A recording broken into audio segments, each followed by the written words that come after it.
میں لینا چاہوں گی عمر رحمان صاحب کو. PTI OIC یورپ کے جنرل سیکریٹری ہیں. عمر رحمان صاحب خصوصی طور پر آئے ہیں اور میں عمر رحمان صاحب کو آن بورڈ لیتی ہوں. مجھے بس 2 منٹ دیجیے پلیز. جی عمر صاحب، سب سے پہلے تو سر خوش آمدید آپ کو اور شکریہ بہت بہت. جی پلیز. بہت بہت شکریہ.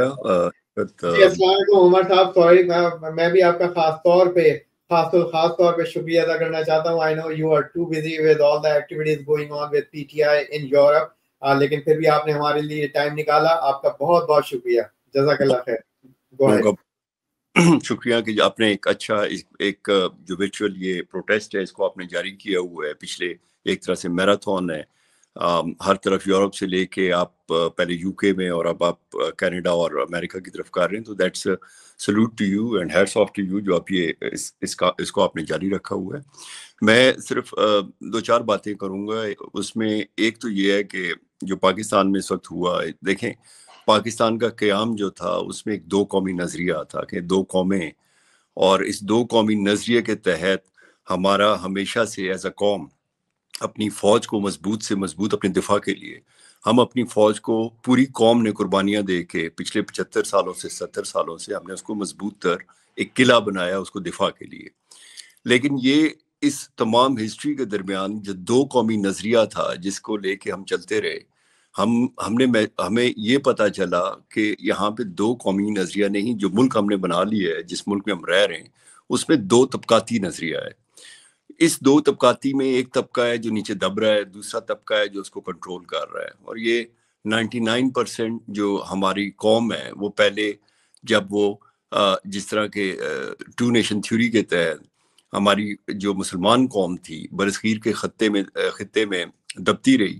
لیکن جب یہ 2 نظریاتی آیا تو وہ جو ایک کانسیپٹ تھا کہ جو ہماری ایک جو عام قوم تھی جس نے اس خواب کے تحت یہ ملک بنایا کہ جس میں ہم آزادی کے سانس لے سکیں گے، ایک فری نیشن کے طور پہ ہر آدمی کو عدل ملے گا، انصاف ملے گا اور وہ اسلام کے مطابق زندگی بسر کر سکیں گے، وہ خواب چکنا چور ہو گیا. اور اس میں ہمیں یہ پتہ چلا کہ یہاں پہ ایک طبقہ ہے جو اس تمام ملک کے وسائل کے اوپر قابض ہے، اور وہ ان کے لیے یہ ملک جو ہے ایک جنت ہے، لیکن جو ایک عام آدمی ہے اس کے لیے دوزخ ہے. اور جو اس میں چند جرنیل جو ٹاپ اسٹیبلشمنٹ جو اس میں جنرل عاصم منیر، اور عاصم منیر ایک سکسیسو اس جرنیلوں کے ٹولے کا ہے جس نے ہمیشہ اس ملک کے اوپر اپنے آپ کو قانون سے اوپر رکھا ہے. تو ہماری آج کی جو جنگ ہے وہ صرف ایک باہر انڈیا کے ساتھ نہیں ہے بلکہ اس سوچ کے ساتھ بھی ہے جس کے تحت ایک طبقہ اپنے آپ کو اپنی تمام پاکستان کی کانسٹیٹیوشن اس کے قانون سے اپنے آپ کو اوپر سمجھتا ہے، اور وہ ان تمام جو عام حقوق ہیں ان کے اوپر قابض ہے.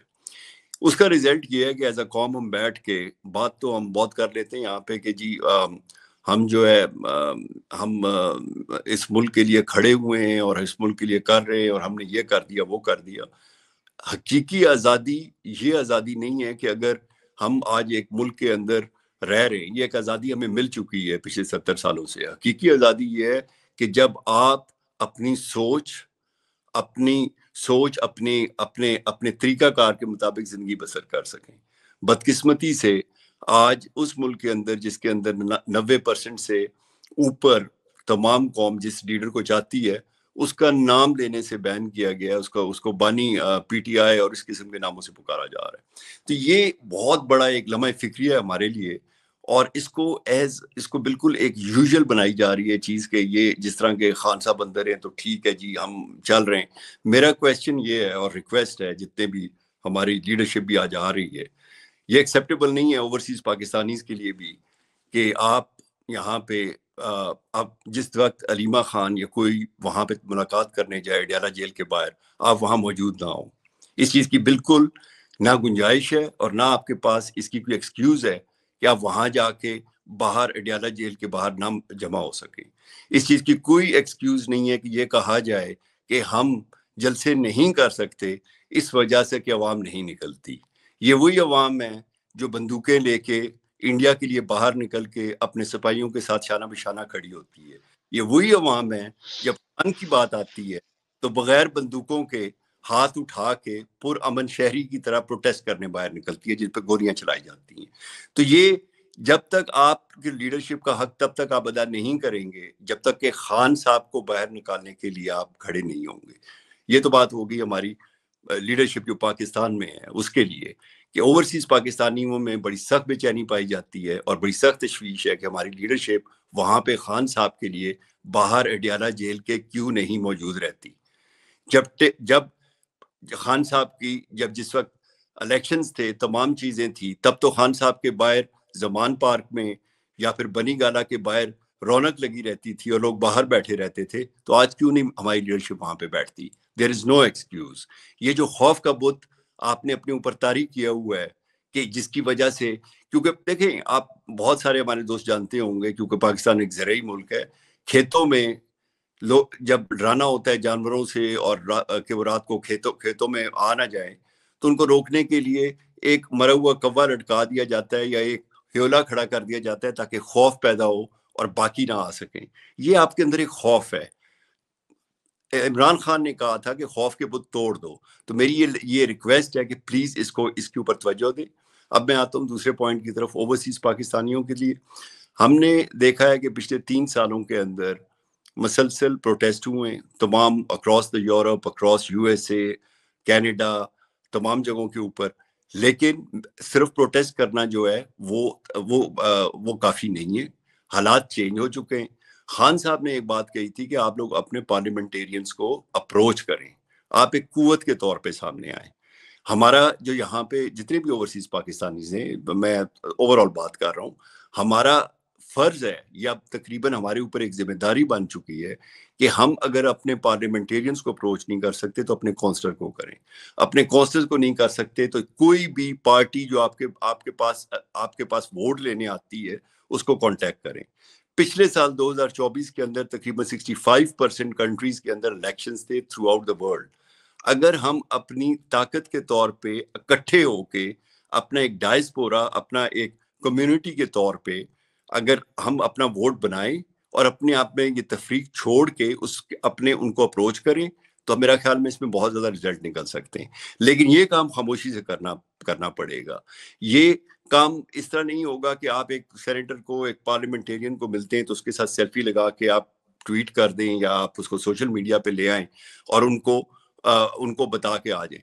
یہ یاد رکھیں کہ جب آپ ان لوگوں کے پاس جاتے ہیں اور ان کو اپنا مسئلہ بتاتے ہیں اور پاکستان میں جو ہیومن رائٹس کی وائلیشن ہے ان کے متعلق بتاتے ہیں تو سوچیں کہ وہ آپ کی مدد کرنے کے لیے کیوں آئیں گے. آپ کو ایک انسینٹیو کریٹ کرنا پڑے گا، ان کو بتانا پڑے گا کہ یہ کیوں ضروری ہے، اس کے کیا مرکات ہو سکتے ہیں اور کیوں آپ کا ووٹ جو ہے وہ ان کو نہیں مل سکتا یا آپ ان کو پولیٹیکل فائدہ نہیں پہنچا سکتے جب تک کہ پاکستان میں یہ دوبارہ سے یہ اپنا وہاں پہ اپنا کردار ادا نہیں کرتے. اس کے ساتھ ساتھ جو ایک اور چیز بہت امپورٹنٹ ہے وہ یہ ہے کہ جب بھی آپ ان کو ملنے جاتے ہیں، میں نے اکثر دیکھا ہے کہ ہمارے اوورسیز پاکستانی جب بھی ایسی جگہ پہ جاتے ہیں وہ ان کو یہ نہیں، میں 1 منٹ پہ ختم کر رہا ہوں، 1 سیکنڈ وہ ان کو یہ تو ضرور بتاتے ہیں کہ پاکستان میں ہو کیا رہا ہے، وہ ان کو یہ نہیں بتاتے کہ ہم چاہتے کیا ہیں. تو اس لیے پلیز اپنے جو پارلیمنٹس اور اپنے کنٹریز ہیں اس میں ایک لسٹ بنائیں کہ آپ ان سے چاہتے کیا اور اس کے متبادل ان کو آپ دیں گے کیا. کیونکہ پاکستان ان کا ملک نہیں ہے، پاکستان آپ کا ملک ہے. آپ ان کے پاس جب جائیں گے تو آپ نے ایک انسینٹیو بیس ان کے ساتھ کام کرنا ہے اور سائلنس میں کریں. پلیز اس کے اوپر تصویریں لگانے سے کوئی فرق نہیں پڑے گا. سائلنس میں جو کام ہوتا ہے اس میں کامیابی خود بولتی ہے. بہت بہت شکریہ عفت، تھینک یو وقت دینے کا. Thank you sir, thank you. آپ ہمیشہ بہت ویلیڈیٹی کے ساتھ بولتے ہیں، جزاک اللہ، اور وقت دیتے ہیں ٹائم کو دیکھے بغیر. سر دل سے شکریہ ادا کرتے ہیں آپ کا. شکریہ. میں